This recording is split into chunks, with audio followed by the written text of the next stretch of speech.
It's Dr. Murphy here with the story about many themes all right, and many celebrities. The Dalai Lama, Archbishop Desmond Tutu, Denzel Washington. We'll get back to this interview. And a dear friend of ours, Omar Ali. So I used to do things called Church in the Hood. I would just interview everyone around the state. And I reminded them that Christ did say in the New Testament, where two or more are gathered in my name, there you have me, you have church. And I believe that is true. So for example, this is church right here between these two spiritual leaders. Now, I'm working with a young man named Nur Islam from Bangladesh, India. He is a devout Muslim, and he's interested in our story about Omar. Omar lived with my wife and me and our two oldest kids for a year and a half back in 1983. He was the most devout Muslim I've ever met.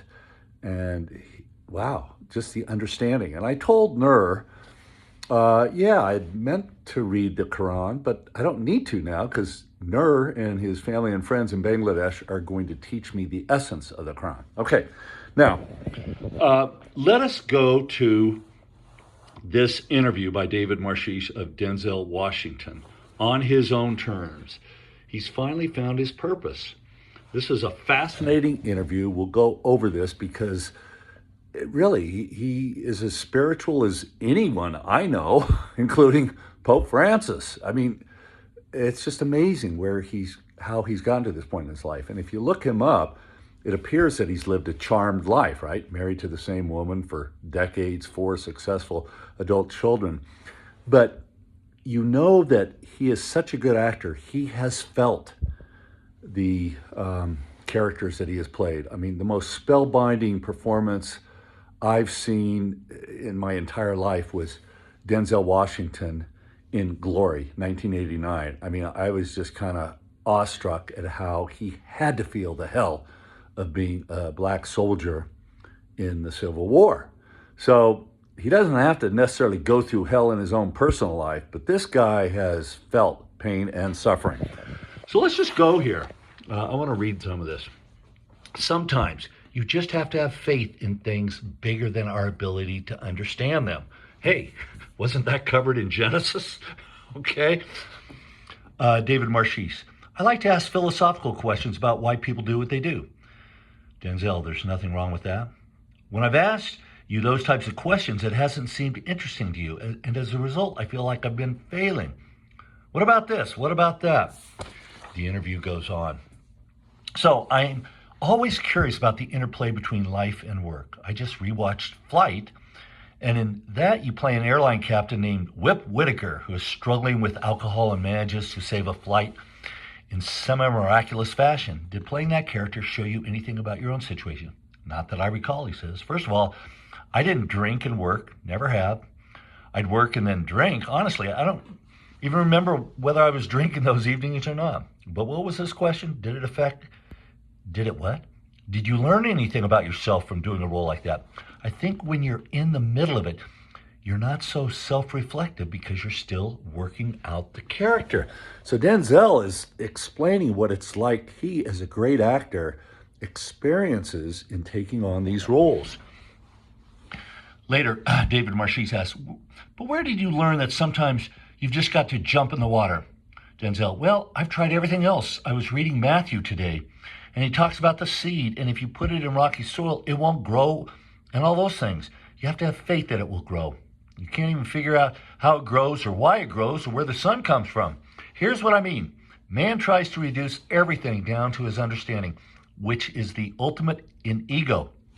If I don't understand it, it doesn't exist. Some people don't understand God, so some say, therefore he doesn't exist. Or they say, I'm God, because that's what they need. Well, how's that working out? Talk about words of wisdom, right? All right. You also spoke last time about the value for you of helping people. Does acting help people? At this point, everything I'm doing is through the lens of what God thinks, not what they think. I don't know what they think. You go down that hole, you'll never come out of that. When people say, why do you want people to get from this movie? Or what do you want them to get from this play? I always say, it depends upon what they bring to it. There's something interesting some interesting themes in Othello of jealousy and envy and pain and death. And Kenny, the brilliant director, he's putting it in what he calls the near future. So all those things, jealousy, envy, it takes on a whole new thing from the information age.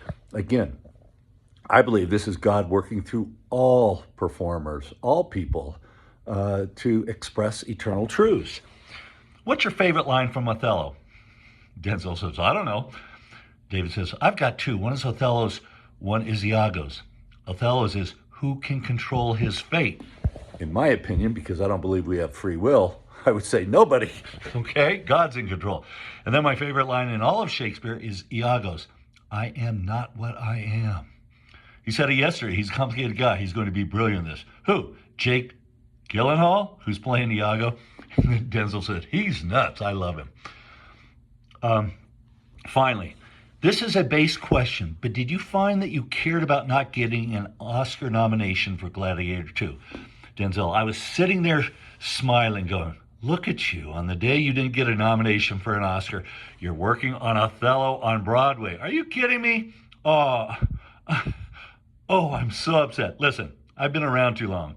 I'm getting wiser, working on talking less and learning to understand more, and that's exciting. That's what happens to many people as they grow older. Is there anything you want people to take away from this interview? Believe in something greater than yourself. Believe. Look at the world. What does it give you every day? Fires, death, murder, politics, dictators, division. Look at the world we've created for ourselves. That's all I'm going to say. I mean, what truthfulness, wisdom, and humility in one of the greatest actors of our generation.